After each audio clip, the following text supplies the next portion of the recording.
বিসমিল্লাহির রহমানির রহিম। স্বাধীনতার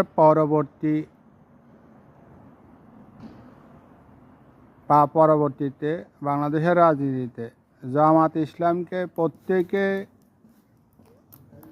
রাজনৈতিক কারণে ব্যবহার করছে।